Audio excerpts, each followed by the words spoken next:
الحمد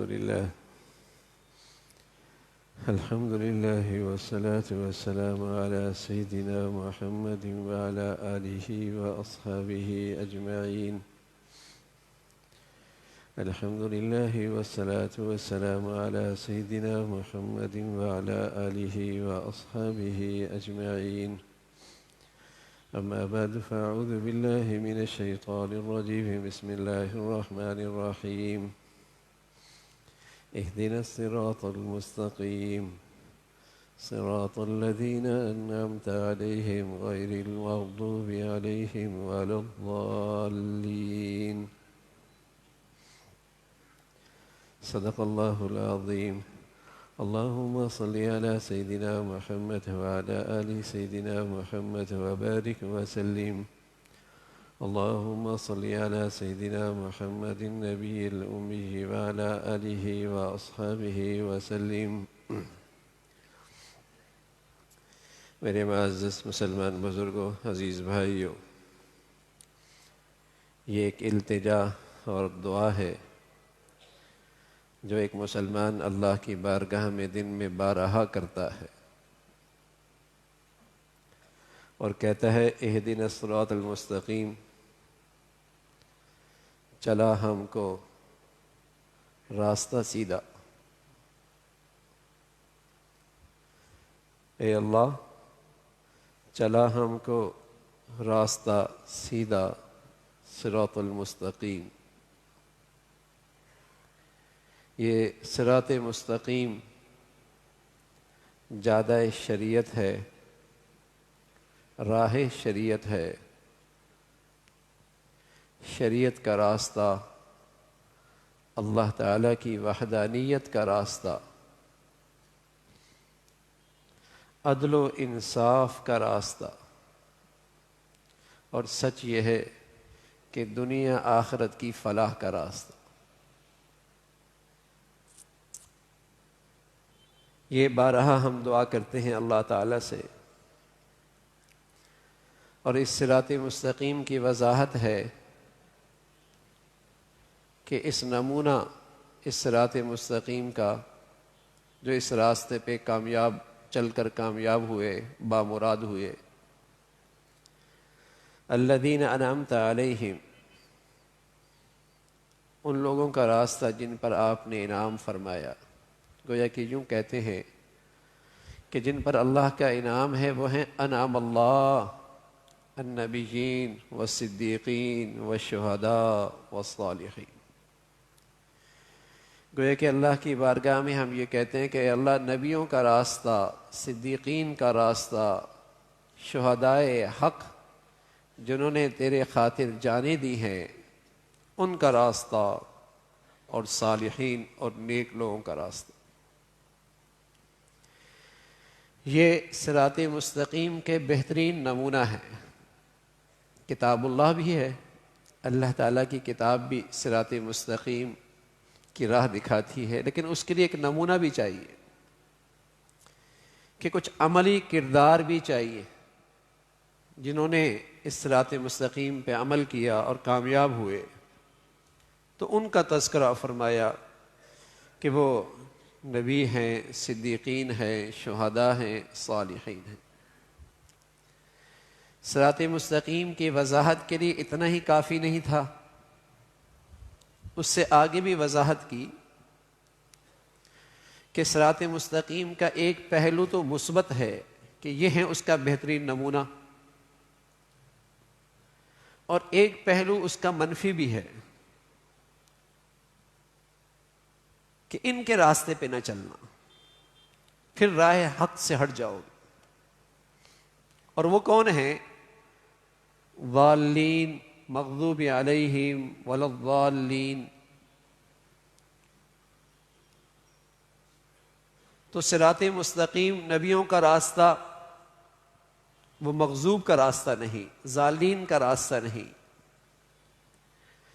یہ مغضوب اور ضالین کے بہت بڑے جو نمونے ہیں اس دنیا میں وہ یہود و نصارہ ہیں، مشرکین ہیں، یہود و نصارہ ہیں. گویا کہ ہم دن میں مسلمان دسیوں بار یہ دعا کرتا ہے کہ اے اللہ نبیوں کے راستے پہ، صدیقین کے راستے پہ، یہود و نصارہ کے راستے پہ نہیں۔ اس سورت کا ایک نام جہاں سورت الدعا ہے، وہاں اس سورت کا ایک نام حمد بھی ہے، تعریف، شکر بھی،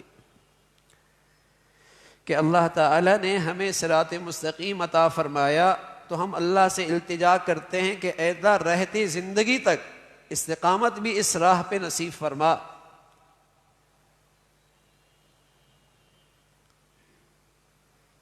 کہ ہماری زندگیوں کا نمونہ حضرات انبیاء علیہ الصلاۃ والسلام ہو، اور ہمارے طرز زندگی میں کوئی ایسا شعار جس کا تعلق یہود و نصارہ یا گمراہ لوگوں کی زندگی سے ہے، ہماری زندگی میں وہ کوئی منظر نظر نہ آئے۔ یہ دعا کرتے جب مشرکین حضور علیہ الصلاۃ والسلام کی خدمت میں آئے اور آ کر کہنے لگے کہ کچھ آپ ہمارے شرکیہ شعار کو قبول کر لیں، کچھ ہم آپ کی توحید کو قبول کر لیتے، درمیان کا راستہ نکالتے، کچھ آپ ہمارے شرکیہ شعار کو قبول کر لیں اور کچھ ہم آپ کے توحید کو قبول کر لیتے، کچھ درمیان کا راستہ نکالا جا سکتا ہے۔ تو آپ علیہ الصلاۃ والسلام پر قرآن کی آیت اتری، انہیں کہہ دو لکم دینکم ولی دین، تمہارا دین الگ ہے، ہمارا دین الگ ہے۔ کہ توحید پرست شرک نہیں کر سکتے، اور جب تک مشرک مشرک ہوتا ہے وہ توحید پرست نہیں ہو سکتا۔ اللہ کی طرف سے پیغام آیا کہ آپ انہیں کہہ دیں کہ قل یا ایھا الکافرون، اے کافرو۔ یہ کیسے ہو سکتا ہے کہ میں توحید پرست ہوں اور تمہارے شرکیہ اقدار اور شعار کو قبول کروں، اور تمہارے لیے یہ ممکن نہیں کہ تم رہو تو شرکیہ زندگی پر اور پھر تم توحید پرست کہلاؤ۔ لکم دینکم ولی دین، تمہارا دین الگ ہے، ہمارا دین الگ۔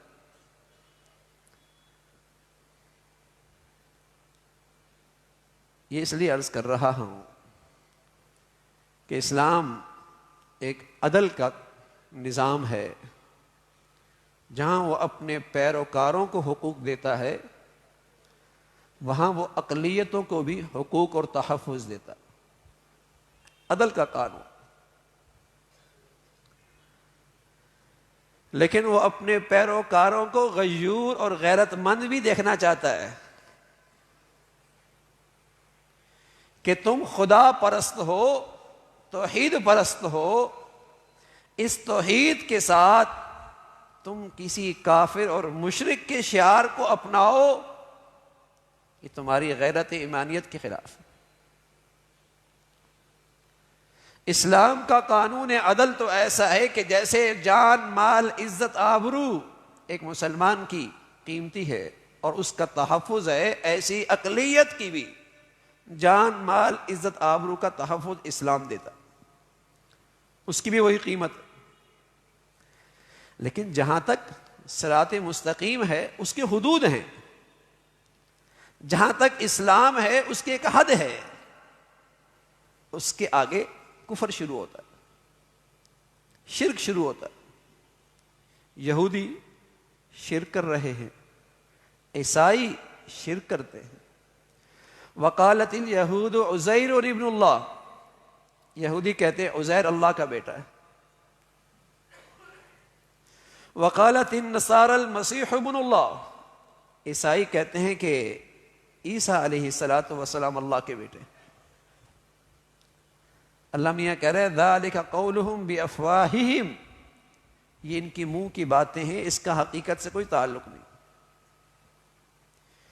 یضاہئون قول الذین کفروا من قبل،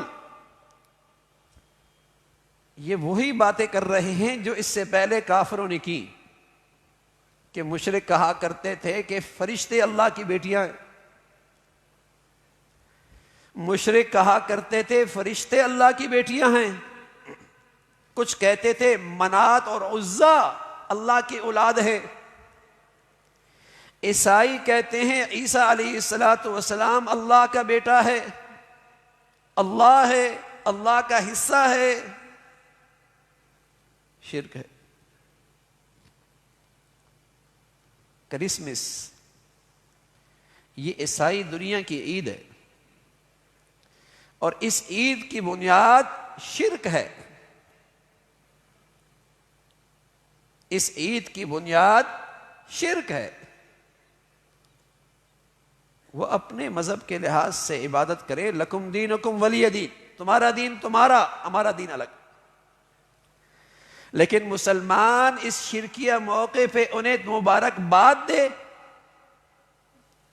یا ان کے اس شرکیہ رسوم میں حصے دار بنے، اسلام اس کو بھی برداشت نہیں کرتا، اس کو بھی اسلامی غیرت کے خلاف کہتا ہے۔ وہ تو حضور علیہ الصلوۃ والسلام سے لوگوں نے کہا کچھ آپ ہمارے شرکیہ رسوم کو قبول کیجئے، ہم آپ کی کچھ توحید کو قبول کر لیتے، مل جل کے رہتے۔ فرمانا نا لکم دینکم ولی دین، تمہارا دین ہمارا دین الگ الگ ہے۔ تو چونکہ اس کی بنیاد شرکیہ ہے، وہ حضرت عیسیٰ علیہ السلام کی ولادت پہ خوشی مناتے ہیں اور اس عقیدے کے ساتھ مناتے ہیں کہ وہ اللہ کی اولاد ہے۔ تو ایک مسلمان اللہ کی شان میں اس گستاخی کے ساتھ ان کی اس خوشی میں کیسے شریک ہو سکتا ہے؟ اللہ نہ کرے کوئی آپ کے گھر کے بارے میں یہ کہہ دے کہ اس کے گھر کی عورت کے ہاں اولاد ہوئی لیکن وہ اولاد اس کے جن سے نہیں ہے، بکری پیدا ہو گئی اس کے پیٹ سے، بلی پیدا ہو گئی اس کے پیٹ سے، دوسری جن سے اسی اولاد ہو جائے، کتنا بڑا عیب ہے، کتنا بڑا عیب ہے۔ اسی طرح اللہ کی شان میں یہ کہنا کہ عیسیٰ علیہ السلام اللہ کی اولاد ہے، جو عیسائی دنیا کا عقیدہ ہے، یہ اللہ کی شان میں گستاخی ہے۔ مسلمان اس کی اس خوشی میں کیسے شریک ہو سکتا ہے؟ میں عرض کر رہا ہوں اسلام عدل کا قانون ہے، اور اس عدل کے قانون میں جہاں اسلام کے پیروکاروں کی جان مال عزت آبرو کے ضابطے ہیں، وہاں اقلیتوں کی جان مال عزت آبرو کا تحفظ ہے۔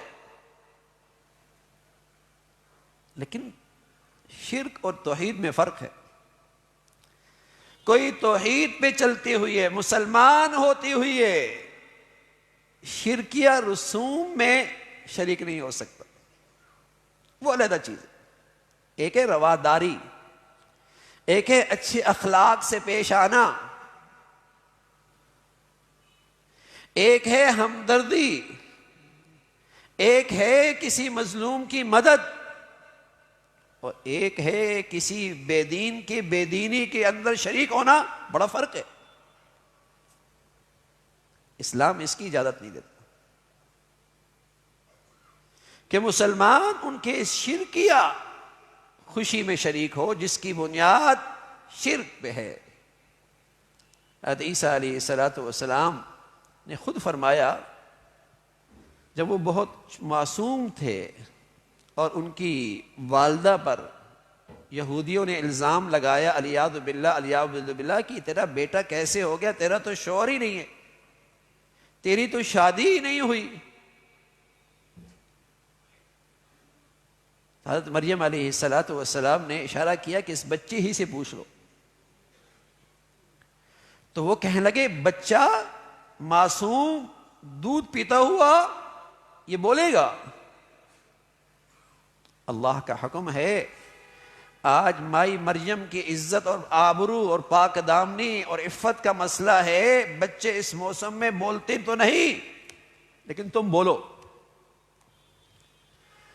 اور تم بولو اور اعلان کرو، حضرت عیسیٰ علیہ السلام اس بچپن کی اس عمر میں بولتے ہیں اور خوب بولتے ہیں اور کہتے ہیں قال انی عبد اللہ، میں اللہ کا بیٹا نہیں، میں الہ نہیں، میں الہ نہیں، میں اللہ کا بیٹا نہیں، انی عبد اللہ، میں تو اللہ کا بندہ ہوں،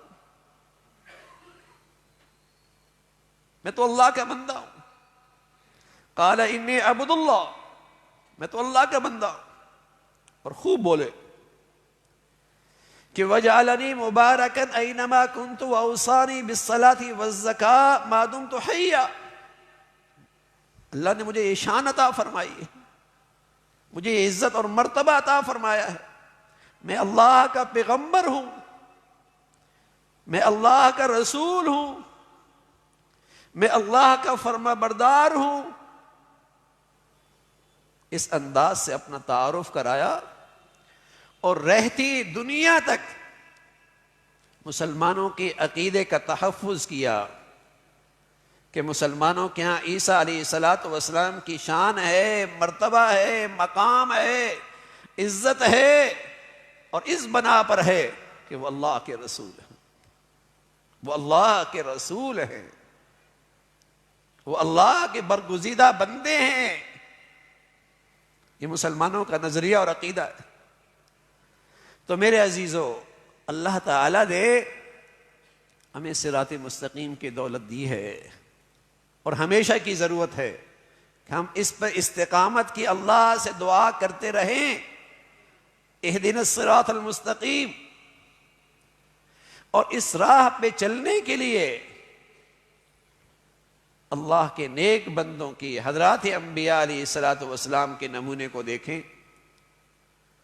اور اس سے گمراہی سے بچنے کے لیے ہم ہر وہ گمراہ طبقہ جو توحید سے محروم ہے، جو نبی کی شریعت سے محروم ہے، جو رسول اللہ صلی اللہ علیہ وسلم کی رسالت سے محروم ہے، اس سے ہم اجتناب کرتے رہیں تاکہ خاتمہ صراط مستقیم پہ ہو۔ ورنہ یہ دور بڑا فتنے کا ہے، اس لیے کہ آج دنیا میں کفر کا غلبہ ہے، تو آہستہ آہستہ ان کی تہذیب بھی مسلمان معاشرے میں رچی بسی جا رہی ہے، اور جو غلام ذہنیت کے مالک ہوتے ہیں اپنے آقاؤں کو خوش کرنے کے لیے کچھ ایسی حرکتیں کرتے ہیں جس سے اسلام اور اسلام کے طرز زندگی جس کی اجازت نہیں دیتے، جس کی اسلام اور اسلام کی طرز زندگی اجازت نہیں دیتے۔